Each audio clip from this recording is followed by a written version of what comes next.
Kaixo, ongi etorria zenbaki arrazionalak errepasatuko dugu. Ondoren, zenbaki irrazionalak eta zenbaki errealak ere ikasiko ditugu, zeintzu diren eta nola lortzen diren. Orduan, errepasatzen hasteko zenbaki arrazionala gogoratu behar dugu zeintzu diren. Bi datu edo bi neurri ditugunean, bien artean proportzio bat jarri dezakegunean. Non, bi zenbaki horiek zenbaki osoekin osatzen dugunean. Horan, honi deitzen zaio arrazoi bat dagoela A eta B artean. Izan bandu osoa, adibidez, 5, 6. 5, 6 zatiki bat da. Orduan, jarri badezakegu zatiki moduan, proportzio bat edo erlazio bat, orduan, esango genuke zenbaki arrazional bat dela. Adibidez, musikako soinuekin eta notekin. Proportzio bat dago. Beti ere, B ez denean 0. Zegiten badugu adibidez, 5 zati 0, ezin dugu kalkulatu. Beste guztietan esango genuke zenbaki arrazionalak direla. Eta nola ezagutzen dugu? Q izenarekin. Jarriko dugu Q. Hau izango litzateke zenbaki arrazionalen multzoa, eta hasiko gara bere azpi multzoekin. Hemen dugu bat, adibidez, deituko digula Z, zenbaki osoena, eta hemen barruan N, zenbaki arruntena. Hortik hasiko gara. Zenbaki arrunten multzoari N izenez ezagutzen dugu, eta zeintzu dira horiek? Osoak direnak, hau bezala, eta batetik hasita. 1, 2, 3, 4, 5, 6, eta ez du mugarik. Beti aurkitu daitekelako zenbaki bat handiagoa. Naiz eta guk pentsatu oso zenbaki altua, beti lortu dezakegu handiago bat. Ez du mugarik. Eta zenbaki hauek ikusten dituzu bezala, egin dezakeguna da 1 gehi 2, eta ateratzen zaigu emaitza zenbaki arrunta.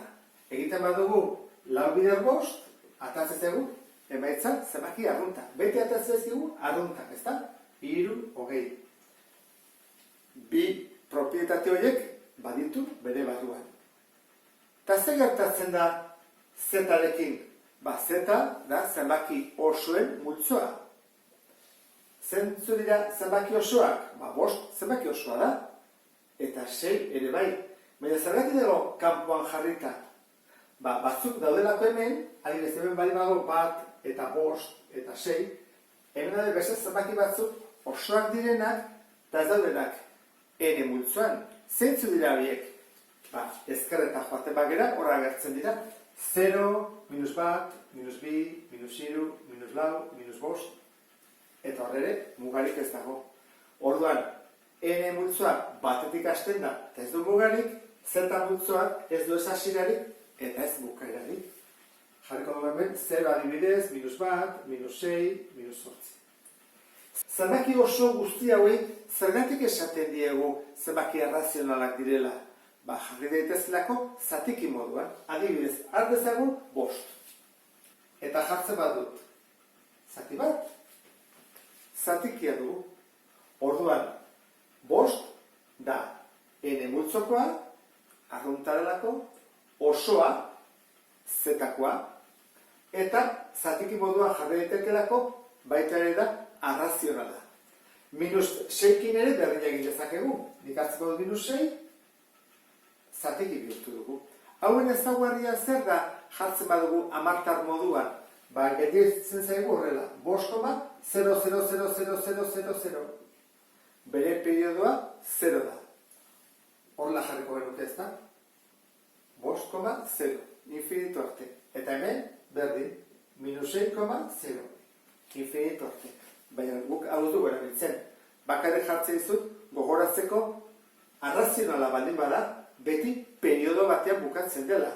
Hau 0 bukatzen da, hor 0, eta beste batzuk ikusiko ditugu nola bukatzen diren. Orduan, Z multzoaren ezaugarria zer da? Lehen N multzoa, baldin bazen batuketa eta bidalketan ateratzen zirela arruntak. zetak bat gehiago du. Eta guzti dut, pixka bat pentsatuta, asmatu ezakezula, ezta? Zein da, kenketa. Nik hartzen badut adibidez, 5 ken-7, ateatzen zen osoa. Horran, ja baditugu, 3 eraiketa. Non, behen emaitzak, ateatzen dira baitere multzo berdinakoak. Orduan, N multzoak ditu batuketa eta biderketa, Z du batuketa, biderketa eta keketa. Q multzoan zer gertatzen da? Batuketa, biderketa eta keketaz gain, zatiketa egiten badut, adibidez 6 zati 5, atatzen zen 6 bosten, eta hau Q multzokoa da. Orduan, 4 eragiketak izango dituzke zenbaki arrazionalen multzoa. Jarriko dut beraz 6 bosten hemen, ze ez da osoa, izan liteke baita ere erdi bat, -2 bosten, 0,2, 1,3 periodikoa, eta bat.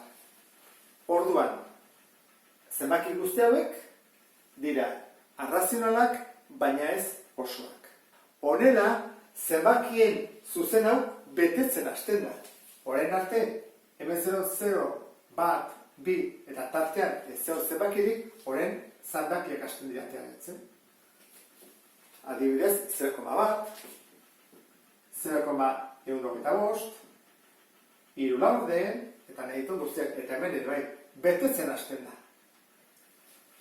0k hurrengoa badu, ezta? 1. Eta batek 2. Horrek esan nahi du, zenbaki arruntetan eta zenbaki osoetan guk badakigu zenen hurrengo zenbakia eta aurreko zenbakia. Adibidez, 4ren hurrengoa zen da 5, eta -2ren aurrekoa -3. Hemen jarri ditudan zenbaki batzuk argi dago zatikiak direla. 6 bosten erdi bat -2 bosten.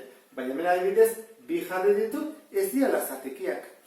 Hauek pasa daitezke zatiki moduan, idaz dezakegu zatiki moduan esateko zenbaki arrazionala dela. Erauntara ingo genuke. Hartuko ditut zenbaki zehaz bat eta periodikoa. Idatzi dut zenbaki zehaz bat eta 2 periodiko. Orduan, hauek baldin badira zenbaki arrazionalak jarri dezakegu zatiki moduan. Nola egiten da? Zehatza denean, periodoa badu, nahiz eta ez ikusi. Da, 0 periodikoa, 3,5, 0,0000. Orduan, periodiko horiek nola jartzen dira? Egiten dena da, jartzen da zatikia, goian osorik, komarik gabe, eta behan, koma eta gero, zifra bat karra dagoelako, 10. Hau simplifikatu bat duke. 2 zifra bali bada, zati 1. 3 bali bada, zati 1000. Hau, 10renak dira. Zer gertatzen da, periodoa dugunean. Egiten dena da, gogoratu zaitez. Jartzen dugu dena komarik gabe, 21. Kentzen dugu periodoan ez dagoena, zer da 2.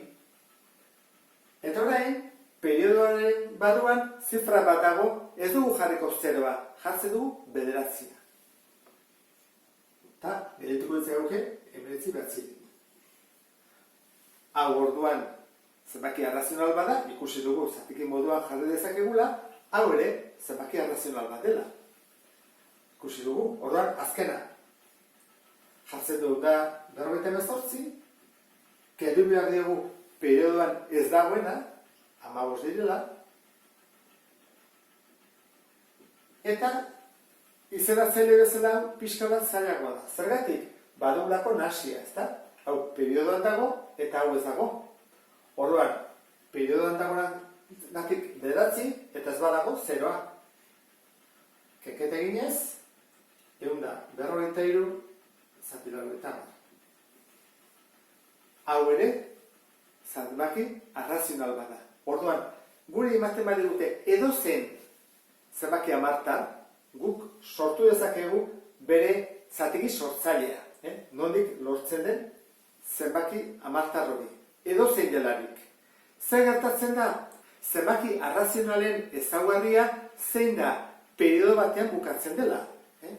Orduan, adibidez, ni baldin badut izanatzaile bezala, zati bederatzi, ni badakit atako zaiten periodoa, eta kalkulagailuekin egiten badezu ikusiko duzu berehala, atatzen da periodo batean zifra bakarra, bat bakarra.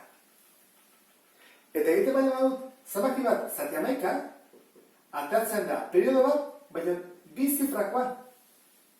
Bitartean zati 7 egiten badut, edo zati 13, zer gertatzen da?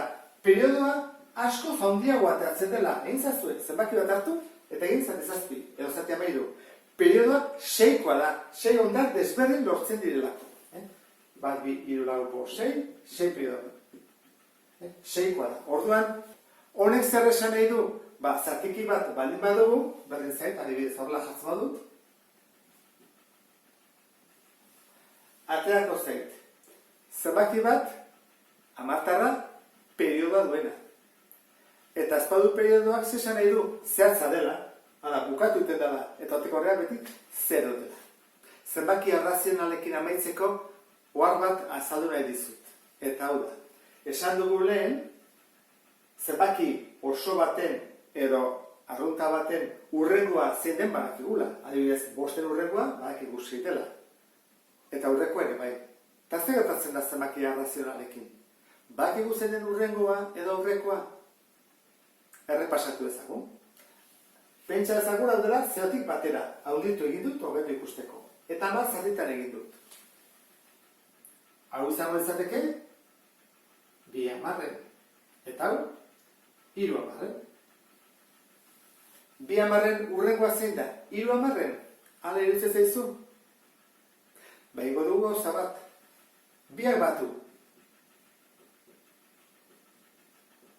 5 hamarren. Eta batu ondoren, egin zati 2. 5 hamarren. Zati 2, goatzen zerazta. 5, 20. Bueno, ikusten dezun bezala, 5 20, izango zateke 0,25. Hau baldin bada 0,2 eta baldin bada 0,3, erdian dago 0,25 edo laurden bat. Laurden bat edo 5 20 gauza bera da. Zer da orduan? 2 hamarren urrengoa da laurden bat? Ez. Erdian bete aurkitu zakegu beste zatiki bat. Eta beste bat.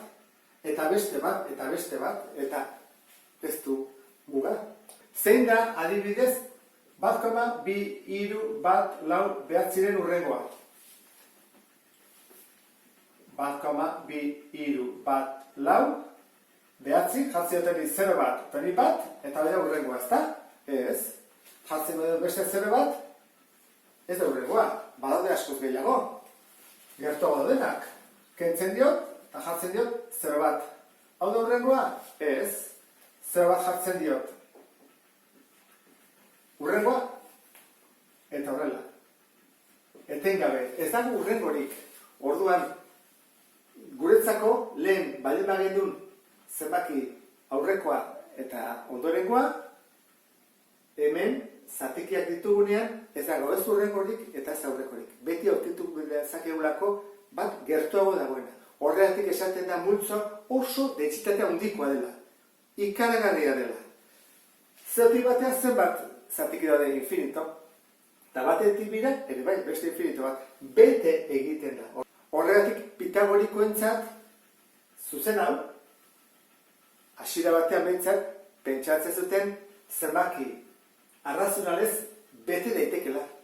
Eta jarrera izango ditzatekela. Puntu, infinito pila bat, eta dena zenbaki arrazionalez. Perfecto, mundu perfecto bat. Eta sarre honekin ondo ulertu duzulakoan zer den zenbaki arrazional bat, beste bat arte, agur.